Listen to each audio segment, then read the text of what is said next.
सभी विद्यार्थियों को मेरा नमस्कार। मैं दामोदर शर्मा, जो कि नियमित रूप से आपके लिए कुछ शिक्षण सामग्री लेकर के आता रहता हूँ। उसी श्रृंखला में आज का जो हमारा प्रकरण है वह है कक्षा 12वीं का विषय हिंदी अनिवार्य की जो पुस्तक चलती है सृजन, उस पुस्तक का पाठ मजदूरी और प्रेम, इसके अंतिम भाग का हम आज अध्ययन करेंगे।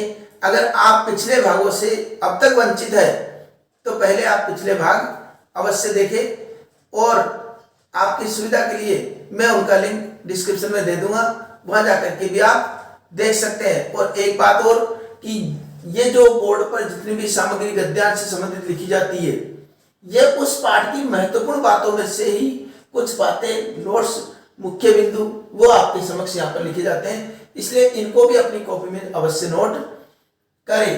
अब दूसरी बात, आज का जो बिंदु हमारा मजदूरी और फकीरी, इसके पूर्व हमने गडरे का जीवन देखा, हल चलाने वाले का जीवन देखा, प्रेम और मजदूरी, इन सब बातों की जानकारी हमने प्राप्त की।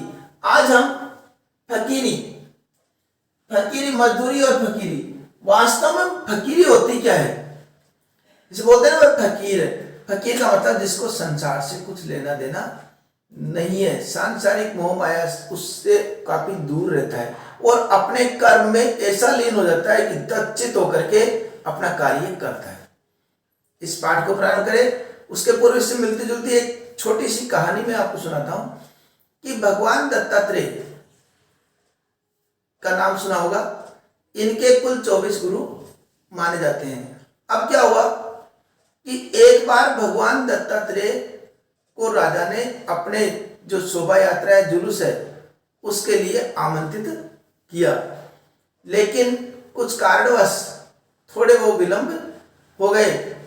अब राजा की सवारी निकल चुकी थी, तो जब उन्होंने पूछा तो पता लगा कि राजा की सवारी तो निकल चुकी है। दत्तात्रेय जी चले, मार्ग में जा रहे थे। मार्ग में एक लोहार अपना काम कर रहा था। उस लोहार से उन्होंने पूछा कि आपने यहां पर राजा की सवारी को जाते हुए देखा है? तो लोहार ने क्या कहा, वो जवाब देखो, बड़ा ही आकर्षक जवाब उसने दिया। तो क्या कहा कि प्रभु, मेरी जानकारी में नहीं है कि राजा की सवारी यहां से निकली या नहीं निकली, क्योंकि मैं अपने काम में लीन हो रहा था। तो दत्तात्रेय भगवान को बड़ा आश्चर्य हुआ कि राजा की सवारी कोई सामान्य सवारी नहीं होती। रथ, हाथी, घोड़े, सैनिक और नगाड़ों के साथ निकलती है। उन नगाड़ों के साथ निकलने वाले और इसके बगल में से वो सवारी निकली है और ये नहीं बता पा रहा कि कितना समय उसको हो गया, इसका ध्यान नहीं गया। इतना कार्य में दक्षित होकर के ये कार्य कर रहा है। तो वास्तव में ये तो मेरे गुरु बनने लायक है। उन्होंने शिक्षा ग्रहण की, उन्होंने उसको अपना गुरु बनाया और उससे क्या शिक्षा ग्रहण की कि कोई भी कार्य पूर्ण दक्षित होकर के, मग्न होकर के करना चाहिए। तो यही बात है, वो मग्न होकर के कार्य करना चाहिए, मतलब फकीरी का भाव उसके अंदर आ जाना चाहिए। ये इसमें अब बात रही मजदूरी और फकीरी, क्या ये एक ही शब्द है या इनमें कोई संबंध है या दोनों अलग अलग है? इन सब बातों की जानकारी हम प्राप्त करेंगे। तो फकीरी का महत्व थोड़ा नहीं है, मजदूरी और फकीरी का महत्व थोड़ा नहीं है, मानव के विकास के लिए बहुत ही आवश्यक है। फकीरी मनुष्य के विकास के लिए परम आवश्यक है। जब तक फकीरी का भाव नहीं होगा, जब तक मानव का विकास नहीं हो सकता। तो यहाँ पर बिना मजदूरी किए फकीरी का उच्च भाव अपने आप शिथिल हो जाता है। ये सोचे कि हम अपने आप से अपने आप को अलग कर दिया, सारे संसार से अपने आप को अलग कर दिया, लेकिन जब तक फकीरी का भाव, मजदूरी नहीं करेगा, मेहनत नहीं करेगा, परिश्रम नहीं करेगा, मजदूरी से तात्पर्य, तब तक उस व्यक्ति के अंदर फकीरी का भाव स्वतः ही शिथिल हो जाता है। फकीरी भी आसन से गिर जाती है, बुद्धि बासी पड़ जाती है और बासी चीजें अच्छी नहीं। अब बुद्धि बासी कैसे पड़ जाती है कि हमने कई चीजें देखी और देखने के बाद प्राकृतिक सौंदर्य देख लिया और कोई दृश्य देख लिया, सब देख लिया और फिर उसी का अनुमान लगा करके घर पर बैठे बैठे ही उनकी कल्पना करते रहे। ये क्या हो गया? बासी। अर्थात जो तुमने बहुत पहले ग्रहण किया उसी के आधार पर तुम कविता या कुछ भी लिखना चालू रखते हो, तो ये क्या? बुद्धि बासी है। जैसे होता है 4 दिन पहले की रोटी खा ली तो उसको क्या कहेंगे, बासी। 4 दिन 10 दिन पहले की जो बातें हैं उनको ही आधार मान करके कुछ लिखते जाए, वो सब बासी बुद्धि की श्रेणी में आते हैं। मनुष्य के बिस्तर पर पड़े पड़े प्राकृतिक सौंदर्य की कल्पना करना प्रकृति का सुख नहीं, आलस्य का सुख है। यही बात हो गई। बासी बुद्धि क्या है? मनुष्य उठा, प्रातः काल का जो अद्भुत नजारा होता है प्रकृति में, उस दृश्य को तो देखने वहां प्रत्यक्ष में तो गया नहीं, और अपने पलंग पर पड़ा पड़ाई आलस्य सुख में उसकी कोर कल्पनाएं कर रहा है कि कितना अद्भुत नजारा है, कितने फूल खिल रहे हैं, वादियां खिल गई है, झरने बह रहे हैं, ये हो रहा है, वो हो रहा है, ये सारी बातें कल्पना वो करता रहता है। इसको बासी फकीरी ही कहेंगे, बासी बुद्धि ही कहेंगे। क्योंकि यदि प्राकृतिक सौंदर्य का असली आनंद लेना है तो आपको प्रातःकाल उठना होगा, उस प्रकृति की शरण में जाना होगा, और वहीं पर हम वास्तविक सुख का अनुभव कर सकते हैं।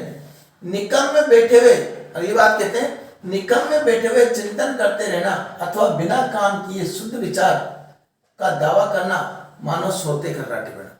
कोई निकम में बैठे बैठे अर्थात बिना कुछ काम किए नहीं, चुपचाप बैठे हैं, कोई काम तो करते नहीं है, और फिर कहते हैं कि मैं चिंतन कर रहा हूं। क्या चिंतन कर रहा है? आप कर्म क्षेत्र में गए नहीं, कुछ किया नहीं, और चिंतन किस बात का हो गया आपके? अथवा बिना काम किए शुद्ध विचार का दावा, या फिर बिना काम किए ही कोई कर्म नहीं किया और दावा कर रहे हैं कि मेरे शुद्ध विचार है, मैं ये इसके बारे में ये है वो है, इस तरह की बातें करना, ये सोते खर्राटे मारने के समान है। ये खर्राटे मारने के समान है। व्यक्ति में असली निखार कब आता है? जब वह कर्म करेगा, कल्पनाएं नहीं। कई बार कहते हैं ये पाठ तो मैंने पढ़ लिया, कब पढ़ लिया? महीने पहले ही याद कर लिया, 2 महीने पहले ही याद कर लिया, अब तो कोई जरूरत नहीं है, सब ध्यान है मुझे। तो एक बात बताओ, 2 महीने पहले जो पाठ याद किया 2 महीने बाद तक वो याद है? उसको कुछ न कुछ कर्म करके, अर्थात मजदूरी से तात्पर्य कर्म करके, और हमको पुनः उस पाठ को पढ़ना, हो सकता कुछ नया जुड़ा हो।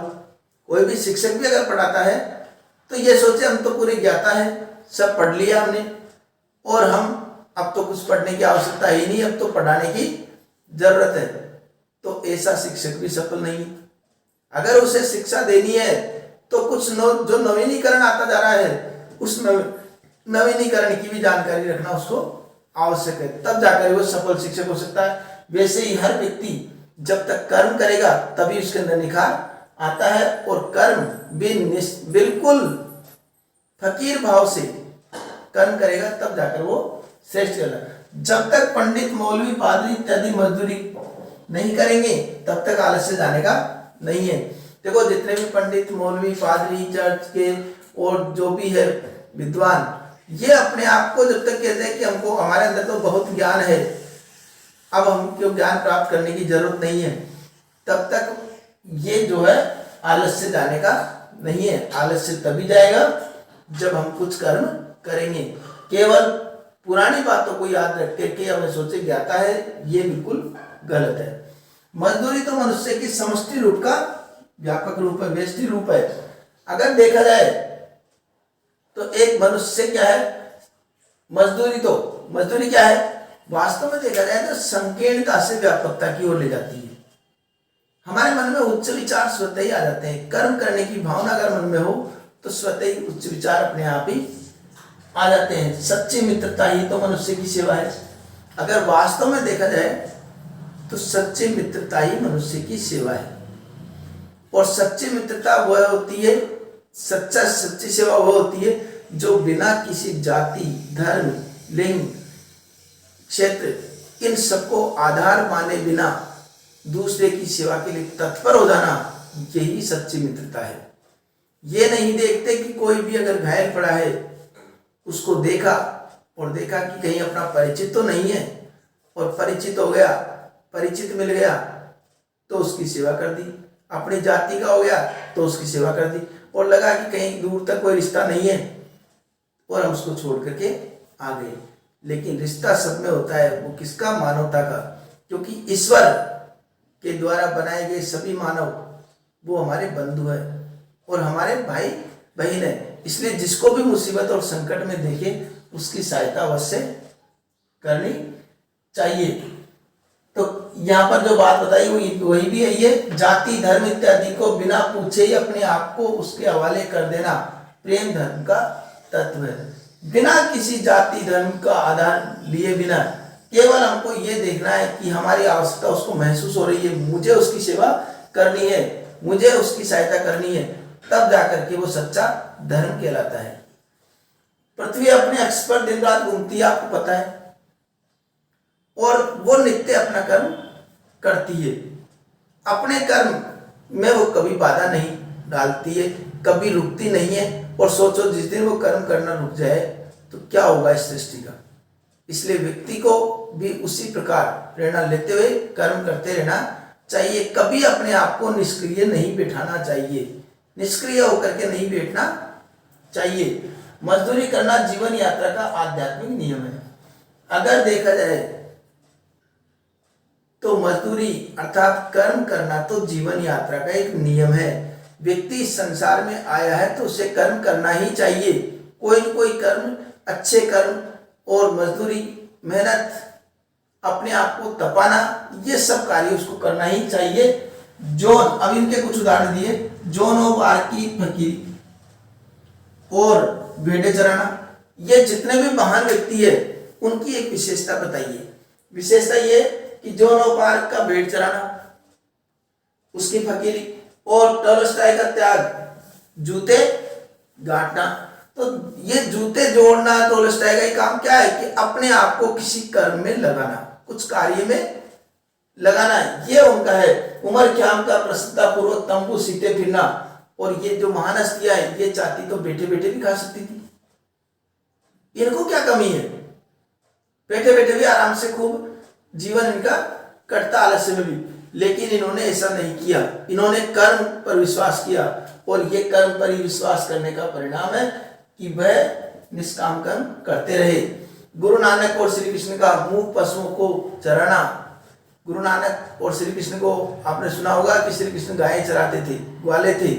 तो श्री कृष्ण तो तीनों लोगों के स्वामी थे, और तीनों लोगों के स्वामी को कुछ कार्य करने की जरूरत क्या है, उनके कार्य तो स्वतः ही हो जाते हैं। फिर भी उन्होंने अपने आप को कर्म में तल्लीन करने हेतु गायें चराई, कर्म किए, कभी निठल्ले बैठे नहीं रहे। इसलिए वो महानता की श्रेणी में है। लाठी लेकर आना, और ये देखो कबीरदास और रैदास, इन सब का शूद्र होना, ये सब बातें भी कहीं कहीं फकीरी भाव को जन्म देती है। तो सच्ची फकीरी का अनमोल ये भूषण है, आभूषण है। तो वास्तव में अब सारांश रूप में हम क्या कह सकते हैं, सारांश रूप में हम कह सकते हैं कि जीवन में कर्म करना, मेहनत करना ये बहुत जरूरी है, मजदूरी करना ये बहुत जरूरी है। लेकिन इन सबको करने के पीछे कहीं कहीं फकीरी का भाव भी होना चाहिए।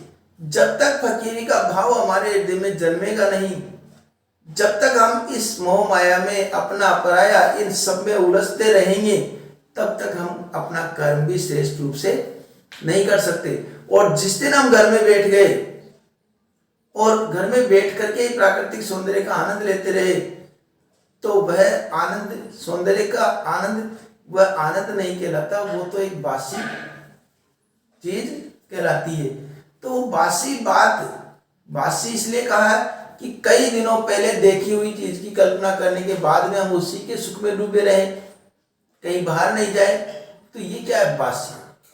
तो ये बासी चीजें अच्छी नहीं होती है, और ऐसी जो बुद्धि है वो बासी पड़ जाती है अगर इन बातों से वो खुश रहता है।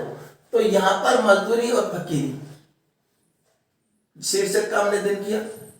इसके पश्चात इससे बनने वाले जो प्रश्न है वो डिस्क्रिप्शन में मिलते हैं आपको। और दूसरी बात, इस पाठ का, इस भाग का जो सप्रसंग व्याख्या होगी उसकी भाषा मैंने पूर्व में लिखा रखी है, उसके आधार पर हम इसकी सप्रसंग व्याख्या कर सकते हैं।